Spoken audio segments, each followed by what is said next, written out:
भारतीय राज्य व्यवस्था को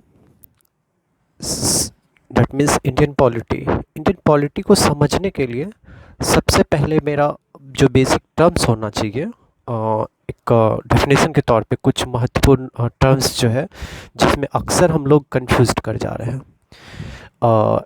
एट फर्स्ट संविधान, जिससे आप अवगत हैं, और संविधान के अंतर्गत कुछ टर्म्स हैं जैसे प्रस्तावना, दूसरा अनुच्छेद, तीसरा अनुसूची, चौथा भाग, पांचवा अधिनियम। ये कुछ टर्म्स हैं जो हम लोग जानते तो हैं, लेकिन अक्सर हमारे मन में ये कन्फ्यूज़न होती रहती है कि ये टर्म्स क्या है। आइए हम अपनी क्लास को स्टार्ट करने से पहले इस कुछ टर्म्स को जो है समझ लें, ताकि हम आगे जो विधिवत क्लास होगी संविधान भारतीय पॉलिटी की, उसको हम बारीकी से समझ पाए। तो एट फर्स्ट संविधान को ही समझ लेते हैं। संविधान क्या है? संविधान मुख्य रूप से कहा जाए तो एक संहिता है, विधि संहिता। विधि संहिता मुख्य तौर पे कहा जाए तो कानूनों का संग्रह।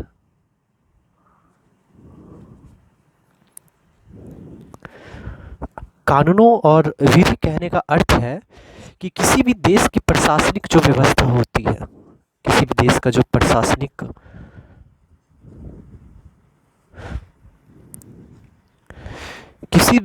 प्रशासनिक व्यवस्था है वो किस तरह से सुचारू रूप से जो है व्यवस्थित रूप से चलाया जाए। तो उसमें मुख्य रोल हमारा जो है संविधान का होता है। वैसे जानकारी के तौर पे हम लोग जानते हैं कि हमारी प्रशासनिक व्यवस्था हमारे देश या जो हमारे संविधान का जो है वो मुख्य आधार वो 3 स्तंभों पे टिका हुआ है, जिसमें अक्सर आप नाम सुने होंगे विधायिका। ये अक्सर पॉपुलर नाम है, विधायिका, कार्यपालिका और न्यायपालिका। विधायिका कहने का अर्थ, मेरा सेंस, अगर हम केंद्र में जाए तो लोकसभा, राज्यसभा, अगर राज्य की बात करें तो विधान सभा और परिषद से है, प्लस परिषद से, जिस राज्य में एग्जिस्ट करता है परिषद उससे है, उनके सदस्यों से है। कार्यपालिका के तौर पे जो हम लोग राष्ट्रपति को भी लेते हैं और जितने भी प्रशासनिक बॉडीज़ हैं उनको हम लेते हैं। और न्यायपालिका कहने का एज ए सेंस मेरा सर्वोच्च न्यायालय, हाई कोर्ट और जो न्यायिक जो निचले स्तर पे अधीनस्थ न्यायालय जो है इनसे है।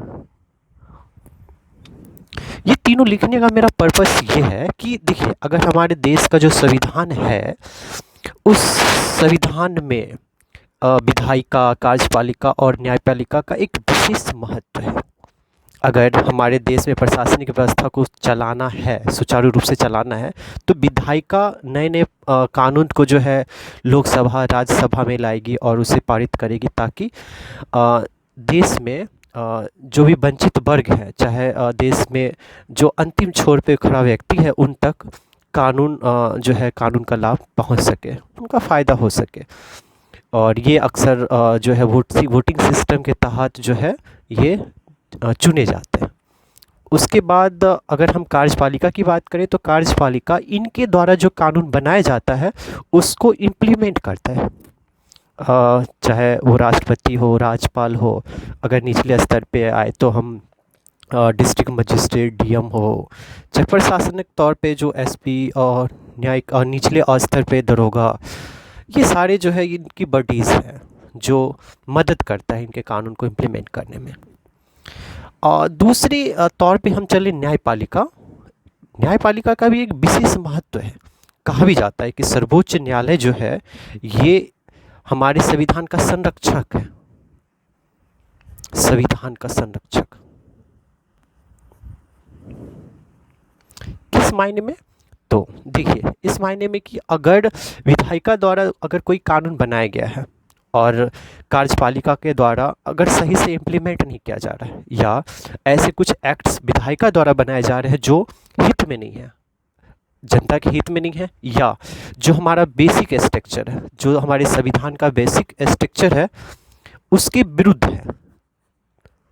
ये हम लोग पढ़ेंगे बेसिक स्ट्रक्चर, जो केशवानंद भारती का केस है वो हम लोग डिटेल से पढ़ेंगे तो बताएंगे। अगर वो बेसिक स्ट्रक्चर के विरुद्ध है तो उसे न्यायपालिका इम्प्लीमेंट या उसे बनाने ही नहीं देगी। तो अब हम समझ पा रहे हैं कि विधायिका, कार्यपालिका और न्यायपालिका का किस तरह से महत्व है हमारे प्रशासनिक व्यवस्था में। तो एट फर्स्ट ये तीनों जो स्तंभ है वो किस मायने में चलती है, किस क्रम से इन सबों में जो सुपरमेसी होती है, सर्वोच्चता, अगर हम सर्वोच्चता की बात की जाए तो इन सबों में सर्वोच्चता कौन होगा? तो हमारा संविधान होगा। डैट मीन्स कि किसी अगर विधायिका की बात की जाए, कार्यपालिका की या न्यायपालिका की बात की जाए, उन सबों में सर्वोच्च संविधान होगा और जो कानून बनाए जाएंगे उन सबों में सर्वोच्च संविधान होगा और उनके अनुरूप ही जो है हमारे कानून बनाए जाएंगे। ठीक है, तो अब हम आते हैं कुछ टर्म्स को समझने के लिए। हम पहले टर्म्स को ही समझ लेते हैं। प्रस्तावना काफ़ी पॉपुलर वर्ड है, प्रियम्बल के नाम से भी हम लोग जानते हैं। अनुच्छेद, अनुसूची, भाग, अधिनियम, ये सारे टर्म्स हैं क्या? अक्सर हमारे मन में क्वेश्चंस आता है, तो आइए हम उनको डिटेल से समझें। पहला टर्म्स हम प्रस्तावना को ही रखते हैं। आप लोग अवगत होंगे कि हमारे संविधान में जो है प्रस्तावना का एक विशेष महत्व है। और अगर बेसिक मतलब साधारण भाषा में समझा जाए तो मान लीजिए कोई एक किताब है, किसी भी किताब को जब हम पढ़ रहे होते हैं तो उनके स्टार्टिंग फर्स्ट पेज पे इनके सारांश में दी होती है। सारांश क्या होता है? तो सारांश का मतलब ये है कि इस किताब में क्या बताया गया है उसको बहुत समराइज्ड करके हमें सारांश के रूप में दिखाया जाता है। तो प्रस्तावना को यही कारण है कि कुछ जो हमारे वेता रहे हैं उन्होंने इन्हें आत्मा भी कहा है, इन्हें संविधान का आत्मा कहा गया है। तो इससे हम समझ सकते हैं कि इसका कितना विशेष महत्व है। हालांकि जब भी अभी वर्तमान टर्म्स में कोई भी वाद आता है, कोई भी केस आता है, तो उस अगर केस को डिफाइन करना हो या संविधान के किसी टर्म को बताना हो, समझाना हो, तो हम प्रस्तावना का मदद लेते हैं। ठीक है, तो सबसे पहले अगर भारतीय संविधान में प्रस्तावना की बात की जाए तो जवाहरलाल नेहरू, JL नेहरू जी का एक विशेष महत्व है के प्रयासों से जो है इन्हें संविधान में लाया गया है। ये हम जरूर याद रखेंगे। 13 दिसंबर 1946 बहुत ही इम्पोर्टेंट ये डेट है। कई बार जो है बिहार SI और मेंस, बिहार SI की प्री और मेंस में और BPSC के जो है प्री में कई बार पूछा जा चुका है। तो प्रस्तावना को हम सीधे भाषा में ये समझ रहे हैं कि ये किसी भी संविधान मतलब हमारे संविधान का ये सारांश रूप है, संक्षिप्त रूप है। ये संक्षिप्त रूप में इसे बताया गया। ठीक है, अब हम अगले टर्म्स की ओर आते हैं। अगला टर्म्स हमारा है अनुच्छेद। अनुच्छेद या आर्टिकल्स हम लोग जानते हैं। अनुच्छेद कहा जाए तो वर्तमान में अगर हम मूल संविधान की बात की जाए, जब हमारा संविधान बन के तैयार हुआ था, इसमें 2 डेट है। इस डेट में भी हमें अक्सर कन्फ्यूजन होएगी, जैसे 26 नवंबर 1949 और 26 जनवरी 1950। इस 2 डेट को अगर हम समझें तो हमारा संविधान जो है, हमारा संविधान बनकर तैयार हुआ था, मतलब हमारा संविधान तैयार हो गया था 26 नवंबर 1949 को। इस दिन ही हम संविधान दिवस के रूप में मनाते हैं। भारतीय संविधान दिवस के रूप में जो है इस डेट को मनाया जाता है 26 नवंबर को। और 26 जनवरी को जो है हमारा संविधान लागू हुआ था। तो उस दिन जो है हम लोग क्या मनाते हैं? गणतंत्र दिवस। ठीक है, गॉट इट? ठीक है, इस दोनों टर्म्स को हम समझेंगे, बहुत ही इंपॉर्टेंट है ये दोनों टर्म्स, और हम लोग को जो है आगे भविष्य में इस चीज़ को समझना पड़ेगा। अब अनुच्छेद की बात करते हैं। जो हम मूल संविधान की बात की है, जब हमारा संविधान तैयार हुआ था, संविधान मतलब मूल संविधान, मूल संविधान की बात की जाए तो मूल संविधान में हमारे कुल 395 अनुच्छेद हैं, 395 अनुच्छेद है, जो वर्तमान में बढ़कर 448 प्लस हो चुका है, कुल वर्तमान में बढ़ के ये हो चुका है। ठीक है, तो कहा जा सकता है कि जो हमारे संविधान का मूल हिस्सा है, बॉडीज है, वो अनुच्छेद है। ठीक है, इसके प्रेजेंटेशन को लेके थोड़ा सा हम डिफाइन कर दें।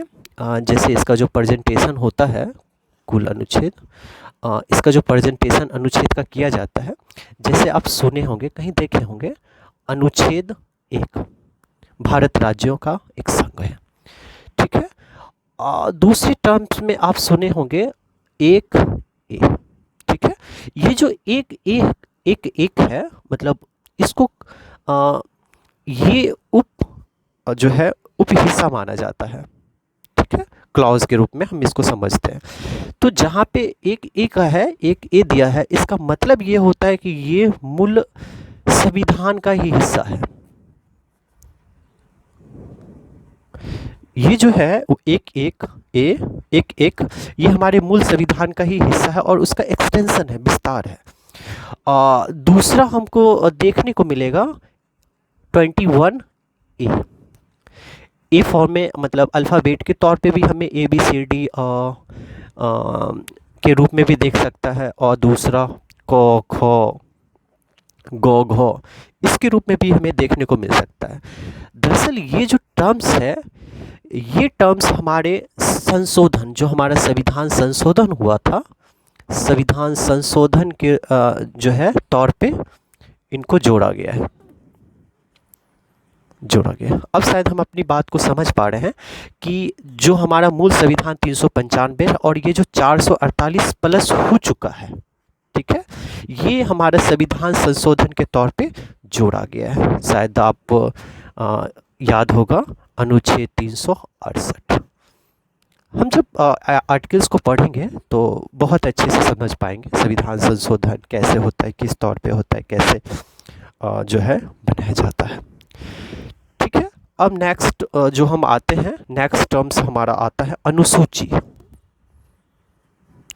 बहुत इम्पोर्टेंट, हम लोग के मन में क्वेश्चंस हमेशा बना रहता है कि ये आखिरकार है क्या, ये इस टर्म्स को हम समझ पाते हैं। ठीक है, तो अनुसूची के तौर पे कहा जाता है कि ये एक ऐसा हिस्सा है, मान लीजिए संविधान, मान लीजिए सरकार, सरकार की जो गतिविधि है, सरकार की जो गतिविधियाँ होगी, मतलब प्रशासनिक तौर पे जो गतिविधियाँ होगी, जो नीति होगा, ठीक है, उसको ये डिफाइन कर लेता है। सरकार की गतिविधि, नीतियों को वर्गीकृत और सारणीबद्ध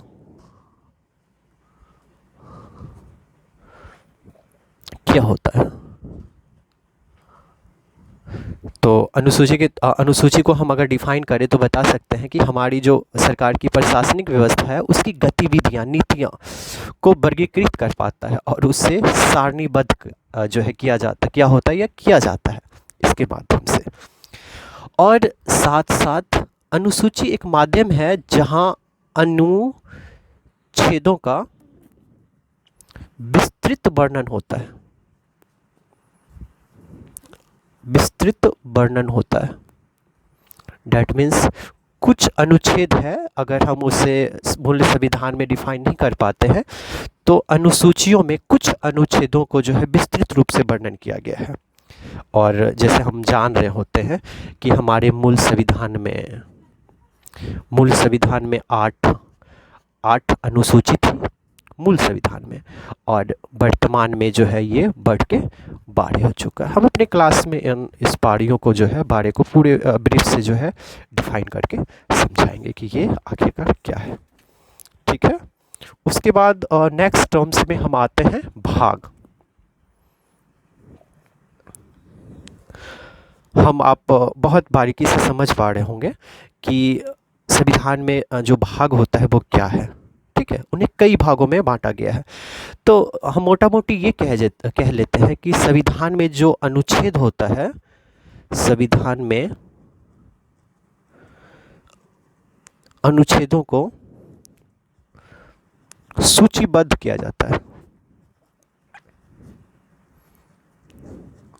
सूचीबद्ध किया जाता है।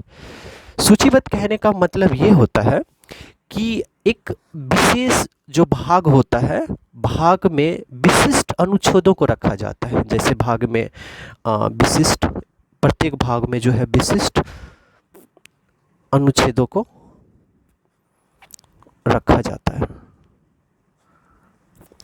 अगर समझाने के तौर पे कहें तो जैसे हमारा भाग 3 होता है, हमारे भाग 3 जो है पुनरुत्पन्न ये डिफाइन करता है कि हमारा फंडामेंटल राइट्स जो है वो क्या है। मतलब भाग 3 में जो है फंडामेंटल राइट्स का वर्णन किया गया है, ठीक है। तो अगर हम इसकी बात करें तो जो हमारा मूल संविधान था, मूल संविधान में 22 भाग था, जो वर्तमान में बढ़कर 25 हो चुका है। ये जो 3 है, ये 3 संशोधित करके जो है बढ़ाया गया। जो हम जब भी क्लास होएगी, हम अपनी क्लास में जो है भाग को बहुत बारीकी से एक एक भाग को जो है हम समझाएंगे, ठीक है। तो संक्षिप्त में हम ये समझ पा रहे हैं कि भाग में अनुच्छेदों को एक विशिष्ट स्थान देकर रखा जा रहा है, ठीक है। जैसे जितने भी भाग हैं 22 1 2 लेके 22 1 टू 22 जो भाग है, हर भाग में जो है स्पेसिफिक जो अनुच्छेद है उनको जो है बताया गया। ओके ओके, ठीक है। अब हम आगे जो है टर्म्स को समझने की कोशिश करते हैं।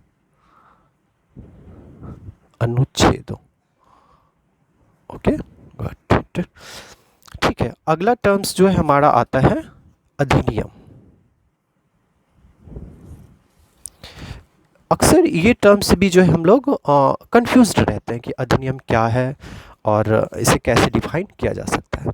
तो सबसे पहले हम ये समझ लें कि जो अधिनियम है वो संविधान का जो है हिस्सा नहीं है।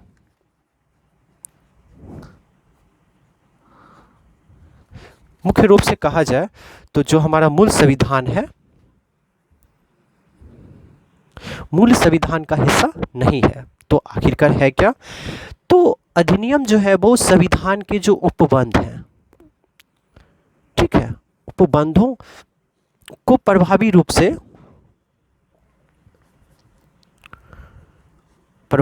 से मतलब इम्प्लीमेंट करने के लिए, प्रभावी रूप से लागू करने के लिए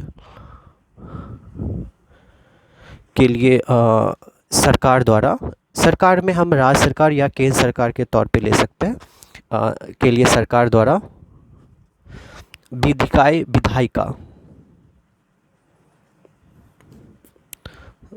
विधायिका द्वारा पारित होता है। इसको अगर उदाहरण के तौर पे हम समझें, जैसे आप जानते होंगे अनुच्छेद 48 जो हमारा डीपीएसपी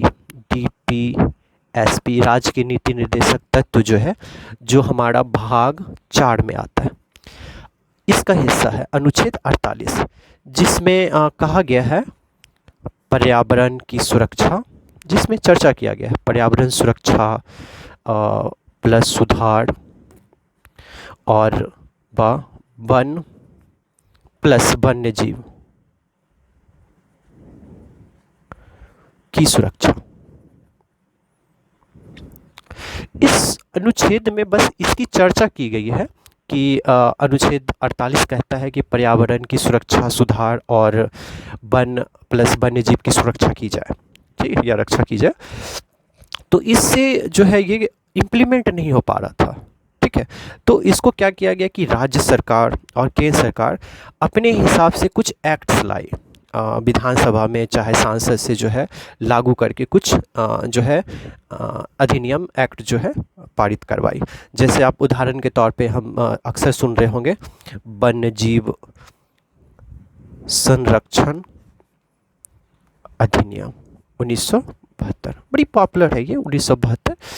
इसी में जो है वन्य जीव, आप सुन रहे होंगे टाइगर प्रोजेक्ट जो है उसका नाम सुन रहे होंगे 1973, और 1972 में हाथी प्रोजेक्ट टाइगर का नाम सुन रहे होंगे, प्रोजेक्ट टाइगर,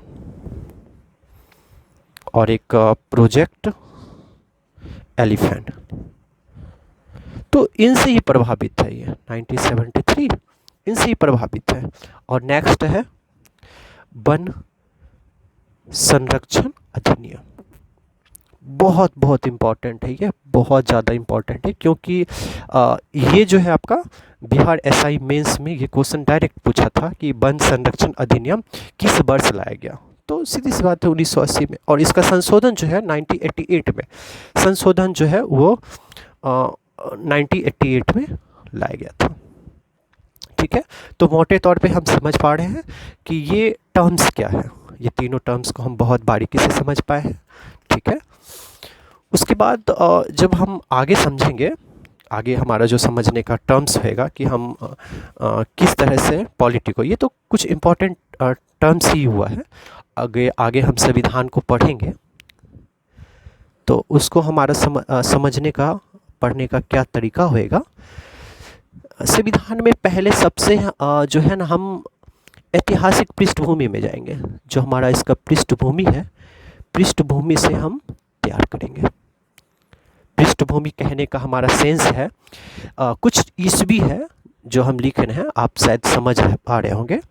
1600 ईस्वी, 1757 ईस्वी, 1764 ईस्वी, 1765 ईस्वी। ठीक है, 1600 ईस्वी ये वो टर्म्स है जब ईस्ट इंडिया कंपनी की स्थापना हुई है।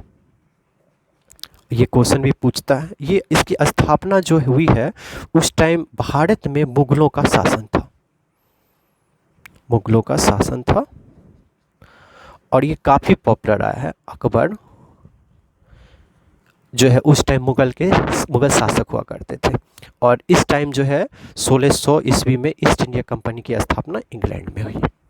उनका मेन मुख्य जो पर्पस रहा था वो पूर्व के राज्यों में, पूर्व के देशों में व्यापार करने से था। ठीक है, जो हम अगले क्लास में, जो हम अपना क्लास करेंगे पृष्ठभूमि वाला, उसमें हम इस चीज़ को समझा पाएंगे।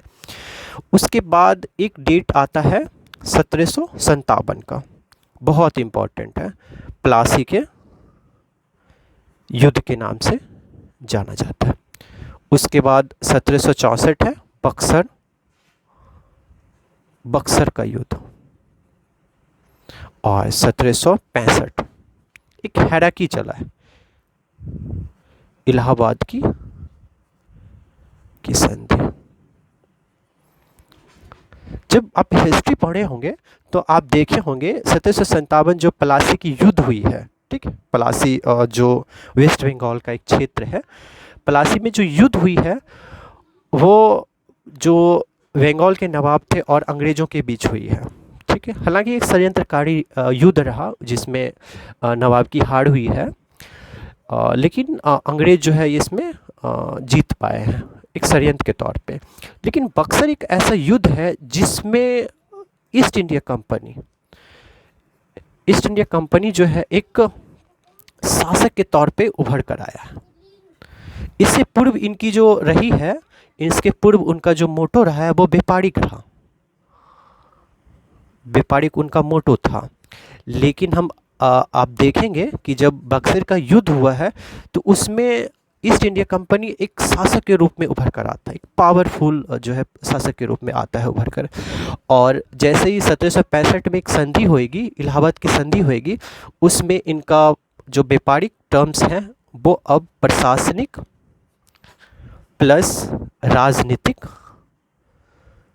हो जाएगा। मतलब इनका मोटो जो है वो बदलकर अब प्रशासनिक और राजनीतिक हो जाएगा। मतलब अब ये व्यापार से फ़ायदा लेते लेते अब जो है भारत की राजनीतिक व्यवस्था और यहाँ के जो टैक्सेस है, यहाँ की जो एडमिनिस्ट्रेशन है, उसमें जो है ये अपना हस्तक्षेप करना प्रारंभ करेंगे। ठीक है, इसी तौर पे आप देखेंगे कि जब इसका हस्तक्षेप प्रशासनिक और राजनीतिक तौर पे होएगा तो ये अपना एक कॉन्स्टिट्यूशन जो है तैयार करना शुरू कर देंगे अपने एक्ट्स के माध्यम से। तो उसको हम संवैधानिक विकास के तौर पे जानते हैं, संवैधानिक विकास। ठीक है, संवैधानिक विकास को हम दो टर्म्स में बांटते हैं, उसको हम डिफाइन कर लेंगे। एक हमारा जो है 1773 से 1858 होगा, और दूसरा 1858 से लेके 1947 का टर्म्स होएगा। जो 1773 से 1858 कहने का हमारा तात्पर्य होगा, ये वही समय होगा जब 1857 का विद्रोह होगा। डैट मीन्स कि इससे पूर्व जो है ये जो व्यवस्था होएगी वो कंपनी के अधीन रहा होगा, ये कंपनी के अधीन होगा। और इसके बाद 1858 जो हमारा विद्रोह 1857 का हुआ, उसके बाद तो एक वे ही चेंज हो गया। उसके बाद हमारा क्राउन के अधीन जो है हमारा संवैधानिक विकास होगा। तो इस दोनों टर्म्स को हम समझते हुए इसे डिफाइन करेंगे। जो हमारा कंपनी के अधीन बहुत सारा संवैधानिक विकास होगा, कुछ एक्ट्स आएगा, और 1858 के बाद जो है क्राउन के अधीन जो है एक्ट्स आएगा, जिसमें हम अगर हम मुख्य रूप से देखें तो इसमें 1773 का रेगुलेटिंग एक्ट होगा, 1784 का पिट्स इंडिया एक्ट होगा, 1813 का चार्टर एक्ट होगा, 1833 का चार्टर एक्ट होगा, 1853 का जो है चार्टर एक्ट होगा। ठीक है, उसी तौर पे सेम जो है ये हमारा 1858 के बाद जो है ये ईस्वी हमारा चलता रहेगा, ये टर्म्स। और 1947 तक जो है सेम टर्म्स हमारा चलता रहेगा। इसमें भी मुख्य रूप से जो है हमारा 1858 होगा, 1861 होगा जो भारतीय शासन अधिनियम है, भारतीय शासन नियम 1858, भारतीय शासन नियम 1861, भारतीय शासन नियम 1892, उसके बाद 1909 का मार्लेमिंटो सुधार अधिनियम, 1919 का चैम्प्सफोर्ड, 1935 का भारतीय शासन अधिनियम, और भारतीय स्वतंत्रता अधिनियम 1947। तो हम अपने दूसरे क्लास में, जो हमारा नेक्स्ट क्लास होएगा, उसमें इन पूरे एक्ट्स को पूरे ब्रीफ से हम समझ पाएंगे कि किस तरह से कंपनी के अधीन जो है ये संवैधानिक विकास हुआ, और दूसरा क्राउन के अधीन जो है किस तरह से जो है हमारा